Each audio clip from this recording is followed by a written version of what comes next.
If you run a business and you are not utilizing video yet, you're already failing. But this begs the question, what's the video you should make first? What is the very first video you should put out? Well, we're going to talk about that today.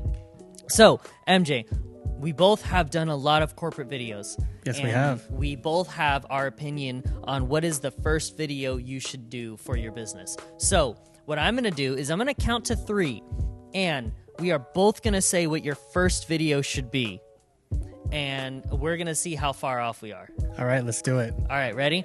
1, 2, 3. Product Intro to explainer your business. video. I disagree with you. I highly disagree with you, actually. I disagree with you. You said overview? Like an intro video to who you are. Like the branding video? Like this is who we are. This is our origin. Okay. This is what we do. This is who we are. Okay, then I highly respectfully disagree with you. Okay, let's talk about it because, yeah. Okay. I will die on that hill. Okay, cool. So let's talk about my hill first then, yeah? Sure. I think... the loser always goes first. All right, that's what they say, right? Okay, so this is my thing. When it comes to product or service explainer videos, when you're already at the point where you need a video or where you feel like you need a video, I'm already assuming that you have the infrastructure of things like a website, things like Facebook pages and whatnot, and people kind of already have an idea of what your company is about and like kind of like what you guys do. And I think that the next step is just being very clear on what you have to offer. And this isn't just like companies that offer a product or service. This also can go with things like nonprofits of what they do, and it gives everybody a good chance to talk about and address the problem that they see and the solution. Okay, this is my take. If you are starting your business with a video, you're already doing it wrong, because the most successful business owners I've ever seen were actually doing what the business does before they had a business. And so, for instance, me, before I started Social Ground, I was working with someone who's now on our board. And I was managing comms for the NAACP and 2 other nonprofits, all led by one person, for just one thing. And I was doing it as a favor to him. And so I was doing all of these, like social media management, marketing, communications, emails, all of that. I was doing all of that for him, for high profile clients. And after that kind of started to roll off, then I'm just like, you know what? Like, I could make a company from this. And so the product was, yes, like already out there, like obvious of what I did, but people wanted to know who I was. People wanted to know what Social Ground does. People wanted to know, like, how did we start? What experience do we have? Like, how did we get started in this industry? And so if I had nothing about my like intro to me and intro to Social Ground, like my entire business is built off networks and relationships. And without a good disclaimer of who I am, how I got started, no one would even look at me twice. Like, I'm just a kid from Milpitas, right? Yet, like, what's more credible? Like, some kid who started a social media company, or the person who did all of the communications for the NAACP in California? Like, but at the time of this recording, you are not a kid from Milpitas anymore. It is your birthday, so I want to wish you a happy birthday. Thank you. I'm old now. I don't think you're old. I think 30s is the new teens, is what they say. My back says I'm old. My gray hairs that you can't see on camera because I'm very clever, they say I'm old. Yeah, that's why I wear a hat. So I think the reason why I think the product or service explainer video is the number one thing, it just has to do with the background and the kind of work that I'm used to. And that's with like a lot of like the tech and the software clients and things like that. And when I talk to a lot of these founders, a lot of them are telling me that a lot of people, or I would say 100% of people, don't really care who they are. Their main goal is to get as many users as possible, and that's how they go about getting, you know, things like their Series A or their Series B. So when they make a video and clearly explaining of what their software does, then that's when they can kind of like rack up all of those users. I see where you're coming from. And don't get me wrong, that video that you're talking about is extremely valuable. But in my experience as someone who makes media and someone who also is a business owner, I never sell a product to anyone who I talk to. I don't sell a product. In fact, like the product talk comes after we've already agreed to work together. That's when I tell them about the product. You know what I sell? I sell a solution. That's what I sell. I sell a vision. I can go to a business owner or a nonprofit and say, here is your problem. Like, we can provide the solution. And then they say, what do you mean? And I say, this is what I've done. This is who I am. This is my passion. And if we work together, this problem that you have will be solved. And then they say, sounds good. I want to work with you. Okay, what exactly does this detail? And then I'm like, okay, we do social media management, and this is like what we do. We respond to comments. We respond to messages. We respond to all of this. We run your ads for you. But wait, in order to run ads, you need graphics or video. Oh, we do that too. We film your video. We produce it for you. We direct it. We script it. And then, so we basically do everything from filming to distribution. But those talks don't happen until after we've decided to work together. And so I don't sell a product. I've never once sold a product. The last time I sold a product, I was selling water bottles on Amazon. What I do is I sell a solution. Because at the end of the day, people don't want to shop. They want their problem solved. And I've come to be a problem solver. When you talk to those kind of clients, what is the problem that they're experiencing, and like how do you go about offering, I guess, the right video, or in this case, the video that you think should be first? Yeah. So I think that was two questions there. So the first question is, I guess, what is the common problem that they're trying to solve through video? The common problem is a lack of exposure. And so you have a lot of older business owners, you have a lot of nonprofit executive directors who are now in a post-COVID era where everything has to be online. Every meeting has to be streamlined and live streamed, or at the very minimum recorded. All marketing, like traditional marketing, is dead. Like newspapers, commercials, billboards, that's dead. If you're spending money on mailers or billboards, you are wasting money. You are wasting so much money. You're wasting so much money. Anyways, the only efficient ROI with marketing now is in digital ads through Google, through Meta, through Instagram, all that. And so what they're dealing with is a lack of exposure. And so for a small business, I think we all know what lack of exposure does to a small business. I think that's pretty obvious. For those of you who don't know, you don't get customers and you don't make money. And then just like in poker, you end up folding. So with the nonprofit, though, it's different because nonprofits have partners and services, but they don't have customers for the most part, unless you're Goodwill. So for nonprofits, grants are awarded by people. Donors are people. People will not take you seriously in 2024 if you do not have a healthy social media presence and a healthy website. Why is that? Everything's online, man. If you can't run a Facebook page, how are you expected to handle the 20 grand that they want to give you? If you can't manage an Instagram page, like how can you be trusted with, a large government contract? Yeah, I guess that makes sense, because if you have a grant, like let's just throw a number out there, like $50,000 grant for like a nonprofit, it's kind of hard to hand over that money to a quote unquote online stranger. Yeah. And I'm not just making this up. Like, I know nonprofit executive directors who have been denied grants because their social media was bad. Like, this has happened. And despite having, like, let's just say, like, a nice, beautiful office and happy employees and members, wow, that's actually pretty crazy. So there are certain large nonprofits who can kind of get away with it.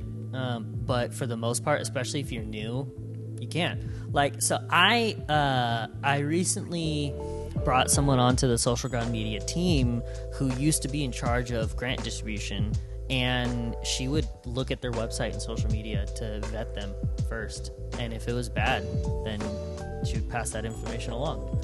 Wow, that has to be like a new method. Post-COVID. Yeah.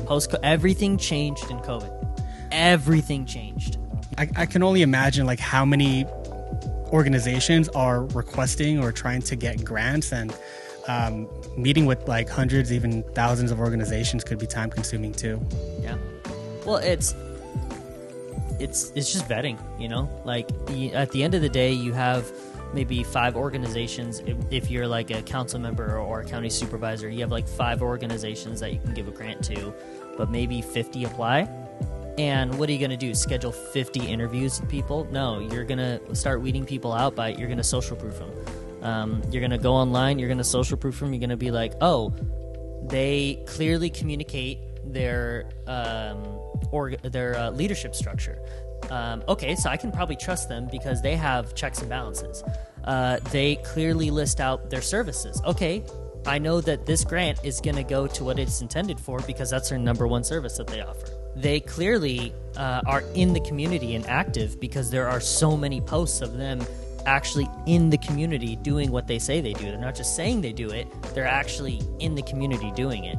And so, I mean, we talked about this in previous videos. Social proofing is huge. It's a big deal. And if your social media is not up to par, it'll affect you in the long run. And that comes back to the who are we, what do we do video, because especially for nonprofits are all about vision. They're not about products. They're not about services. They're about vision. I work with the nonprofit. Their vision is to see healthier kids in the community. That's their vision. And everything they do revolves around that. I work with the nonprofit that wants to completely alleviate traffic, and their entire vision is all around that. I work with a nonprofit that is all about investing in people, and everything they do is like, hey, how can I invest in this person to make them successful? The list goes on. I could name off so many more. And so you're selling a vision. You're not selling a product. And so that's where you need to start. Okay, right. Okay. That's my hill. I want to hear you back up your ears a little bit more. I had a quick question about the overview video thing, though. I think the nonprofit is a great example in this case. For the overview and like the who we are video that you're talking about, is there a difference in the styling or the theme of the video pre and post grant? If your vision changes when you get some money, you probably had the wrong vision. So I don't think there should be. Yeah, because I just figured like before, like I'm sure like pre-grant, the objective of the video is to get granted one, right? And then I would say like maybe after they get the grant, if they're trying to do a who are we video, then the objective of the video could just be getting more members and like maybe even like talking about the growth that they've contributed to like the community. Sure. I mean, your year one like overview video might differ slightly than your year 2, but a grant doesn't last you forever. Like, your donors don't last forever. If you stop selling your vision, you stop getting money. That makes total sense. And I think just transitioning it over to what I think is the first video you should do. So I work with a lot of like tech companies, software, like just like a lot of corporate stuff. And the reason why I think the product/service explainer video is should be the very first one, like I mentioned earlier, is I think a lot of people who are ready to buy could care less of who you are and who you are as a company and really just like what you have to offer, and that way they can kind of get a quick answer and make a quick decision and whatnot. So I work with this software company up in the city in San Francisco, and pretty much like they wanted to do a branding video. And the branding video is great because, but the truth is like with a lot of tech videos, you have these founders talking about how they're changing the world, right? And, and how they want to make a difference in the community and whatnot. And it's kind of cliche. So I recommend like, why don't we just like talk about and just be very forward on your software and how it actually helps people's workflow. So like a lot of this stuff is like B2B software, right? I always like to bring up the Apple analogy of like how they marketed their products, where instead of talking about the iPod of saying that it has 30 gigabytes of storage, talk about it's 1,000 songs in your pocket. So that's kind of like how you mean not selling the product but selling the vision? Exactly. That's exactly what you said. Okay. So I think but that's the thing though, like, right? Like it's almost as if like the overview video is an opportunity to actually sell the vision. Here's the thing. Apple is the king of not selling a product or service, but selling a solution. Right. So your Apple example is proving my point. No, exactly. So I think maybe I should have reworded like my thing, but yeah. Too late. Yes. Too late. Exactly. I win. Here's the thing. I want to make a point. First off, both videos are great to have. We're talking about which one should be first. Because if you were asking me like, hey, is it not worth it to make a video about our service? I'm like, no, absolutely not. I do that all the time. Like, I do like we do shorts like weekly about like services that we offer and tips that we have. Here's the thing. Making a video about your product might get you customers. Making videos on your vision will get you investors. And in the early seed stages, you want those investors. I like that. Can you say that again? Making a video about a product or service will get you customers. Making a video about the vision will get you investors. I like that one. Let me give you a fist bump. Boom. That's a really good one. Because like this is how so there's like a lot of different project management softwares out there, right? Like we like to use Trello here, and then there's like Sponsor us. Yeah, please sponsor us. But for like a lot of the work that I do, is I use Notion, and I think Notion is like so great at marketing their vision, right? Because the thing is like when Notion first came out, initially like it's just okay, another project management software, right? Like I mean, we have like there's Google Teams like that is capable of all that stuff. But I think that the way that Notion marketed them, like their product it was a way to, they will say things like it's a way to like elevate like your work organization and stuff like that. And it wasn't just like, oh, what's another Kanban board? Is that what they call it? Kanban? Like the style of Trello? Notion, so I actually get work done. Notion's great. My problem with Notion is I'll spend a whole day programming a Notion board and feel so productive, even though at the end of the day I did absolutely nothing. No, that makes total sense. Yeah, I don't exactly use all of the tools, but I mean, you look at like other softwares, for example, like Canva, right? I mean, if somebody told me, hey, let's try Canva, it's basically Photoshop, right? But it's like, okay, well, we already use Photoshop, but I think the way that Canva is looked at is it's a browser powered like graphic design software that you could use anywhere, and everything is internal and yeah, Canva's great. It's Photoshop for people who can't use Photoshop or don't want to learn how to use Photoshop, which that's not a dig. Some people, it is not worth your time to learn how to use Photoshop because that takes forever. So that's not a dig. Now, Canva's great. I mean, Adobe does have their Adobe Spark online, which in my opinion is a bit better than Canva. I think, yeah, Spark is good. But no, Canva's great. Canva's great. It's cheap too. They have a free option that's super powerful. Yeah. Okay. You know what? After hearing everything that you said,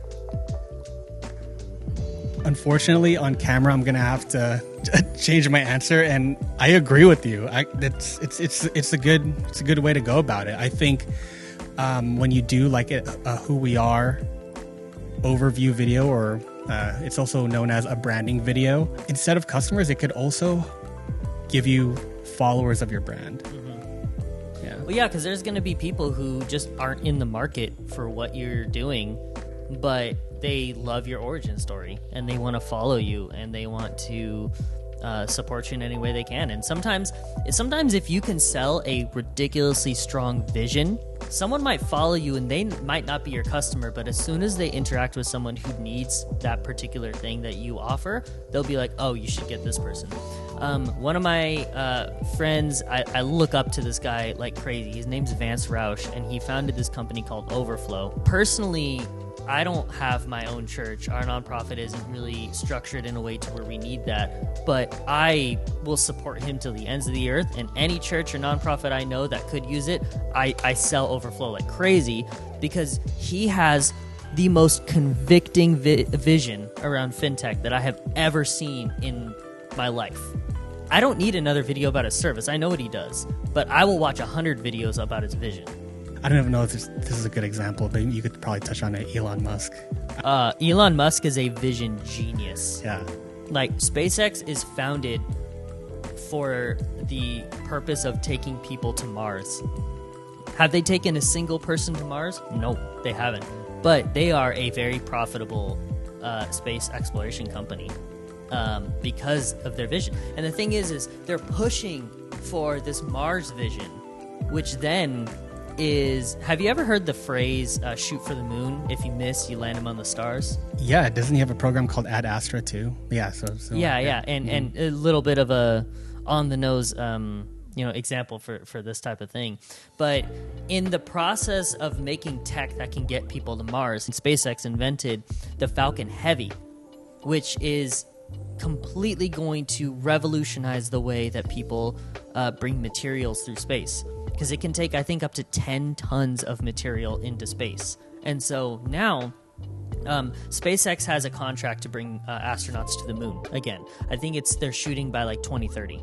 And now what they can do is they can take the Falcon Heavy, they can fly it to the moon, they can land the rocket on the moon, unload 10 tons worth of stuff, take off, and go back and land it back on Earth, and rinse and repeat.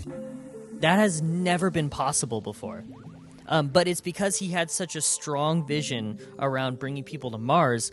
The technology to get to that vision and the people who were inspired by that vision led to groundbreaking space exploration technology. Let's look at Tesla. Tesla, he wasn't really selling you the product. He was selling you the vision of having a fleet of cars that is all electric to help the environment. And not only that, but part of his vision was to make electric cars cool. Because at the time when Tesla was first emerging as a legitimate company, all you had was like the Chevy Volt or the Nissan Leaf, like these lame electric cars that no one actually wanted to buy. Right. And then you get like the first Tesla Roadster, and you're like, what is this? This is electric? And then you get the Model S, and then you get the Model X, and then you get the Model 3, and then you get the Cybertruck. Like, the Cybertruck is just a vision vehicle by itself. And guess what? Tesla is the #1 most profitable and best, the most thriving and most profitable car company in America. Now let's look at Boring Company. Boring Company, their goal was to alleviate traffic completely by digging tunnels. He said, you can only go so far wide, but you can go almost infinitely deep. So let's dig tunnels. Las Vegas has awarded him multiple contracts to dig tunnels underneath the strip to get cars off the road and into tunnels. And they do a lot of actual work. So the vision of digging tunnels to alleviate traffic suddenly got them tons of contracts by other companies to start digging tunnels for them, because he already had the equipment and the infrastructure to dig these impressive tunnels. All because he sold the vision of getting rid of traffic. I have never seen a product video for the Starlink setup, and I want to buy one. Yeah. Like, it's just, I already know, I already understand it, and but you know what he did sell? He sold the vision of Starlink, of having internet access no matter where you were, especially in low-income rural communities. You can have high-speed internet access.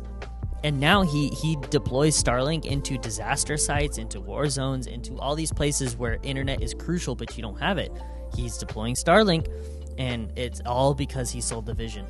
I'm telling you, vision overview, who you are, is the, you need to always stand on your vision. There's a reason why I think that's the first video you should make. It's because it's the most important thing you can do as a company, is establish your vision. I changed my answer. But let me also be important. Let me be clear. Both videos are so important. Like, you do need to actually go into depth and detail about what your company actually does. Otherwise, you end up like Sam Bankman-Fried, where you have all this vision, but it's very unclear of what you actually do. Or some of these like snake oil startups, where it's like they have a vision to change the world, but they don't actually have like a clear product. It's like, what's your product? It reminds me of did you ever watch the show Parks and Rec? Of course. So Tom and his friend, when his friend got hit by a car, a Lexus to be specific, he got a huge lawsuit payout, and they used it to start a business. And their business plan was making stacks on stacks on stacks. but they didn't actually have a product or service or anything. They just thought they would make money by looking luxurious and having like so that's all vision, no product. You don't want to do that. Right. You need the product. You need a good product. I'm going to go back to Overflow. It's like they constantly sell a vision, but their product is solid. So you do need both. And they do have videos explaining what they do. And they have podcasts and stuff, but you need to sell the vision first, supported by the product. You heard it here. You heard it here. Check out Social Ground Foundation for more.